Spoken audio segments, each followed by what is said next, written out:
Hello, my name's Bruce Fummey. It's the 21st of April. I'm in front of Lindisfarne Priory on the Holy Island, and welcome to today's episode of This Day in Scottish History. Now, you might be thinking, hold on, Lindisfarne? Aren't they English? Nah man, the Geordies. We kinda like the Geordies. You know these rabid, anyone but England types?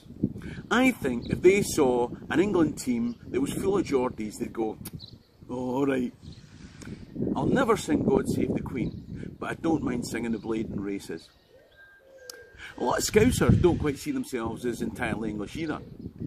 An English guy once said to me, he told me a joke. Here it is. What do you get if you cross a Geordie with a Scouser?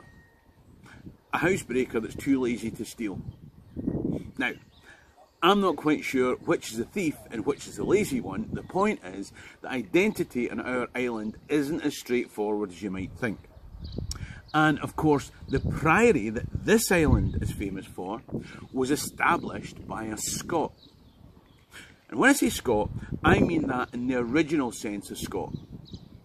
You see, what's now Scotland was made up of 4 kingdoms and 5 peoples.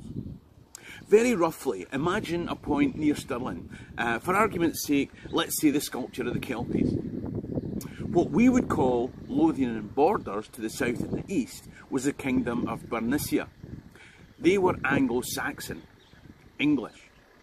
The people to the west of them were Britons, Welsh. The people to the north of them were Gaels, Irish, and the people to the east of them were Picts, the original indigenous people of Scotland. And you might say, so did the Scots, the English, the Irish and the Welsh come together in one union because they thought they'd be better together? No. The Saxons would attack the Britons would attack the Scots to the north of them, they would fight the Picts, and the Vikings would come across the North Sea to attack everyone so that they could be in charge. Medieval Scotland was a bit like Game of Thrones without the smart-arse midget. And you may be thinking, hold on, Scotland without the smart-arse midget? Has Gordon Strachan got a job back down south? The point is that there were 4 geographical kingdoms that made up what is now Scotland. And we take our name from the Scots of the northwestern kingdom of Dalriada, Argyll. Northumbria, where I am now, was part of the Saxon kingdom of Bernicia. One of their most powerful kings was a guy called Oswald, and he was a Christian warrior king. When his dad, Aethelfrith, was killed fighting against the Britons, Oswald fled to Dalriada, and he sought refuge with the Scots. So he grew up speaking Gaelic and adopting the customs of the Scots of Dalriada. Now, St. Columba, who'd Christianised the Picts and built a monastery in Iona, died in 597, just before Oswald was born. Whilst Oswald lived in Dalriada, he converted from Saxon paganism to Christianity. Of course, eventually, when Oswald had grown and he'd built alliances, then he returned to his native Northumbria home, and along with an army, probably including Christian Picts and Scots. And they came to do battle with Cadwallon, the Briton, the king of Gwynedd. Now, Oswald described his council how the night before his battle with the Britons, he saw a vision of St. Columba that promised him victory.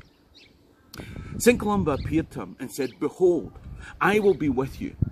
This coming night go out from your camp to battle, for the Lord has granted me that at this time your foes shall be put to flight, and Cadwallon, your enemy, shall be delivered into your hands, and you shall return victorious after the battle and reign happily with a bark and dug." After the battle was won, his council agreed to be baptised. So in roughly 640 AD, Oswald asked the monastery at Iona to send monks here to what is now known as the Holy Isle to set up a monastery and convert the heathen English to Christianity. St. Aidan came and converted the Northumbrians. That's why there's a monastery here in Lindisfarne, and that's why we got on with the Geordies. I've no idea why we always lose at football. Anyway, congratulations to Lee Murchie, Michelle Cathro, Lauren Munn, Owen Innes and June Stewart for answers to last episode's questions. Next time, I'm going to give a name check to the person that gives me the best other reason to like the Geordies. Answer in the comment section below. I hope you've enjoyed this. If you have, please like and share the clip, like and share the Facebook page Scotland History Tours, subscribe to my YouTube channel Scotland History Tours. Better still, go to www.scotlandhistorytours.co.uk and come along on one of my tours. I'm Dochas going to be Lama Live. Cheery and Rasta.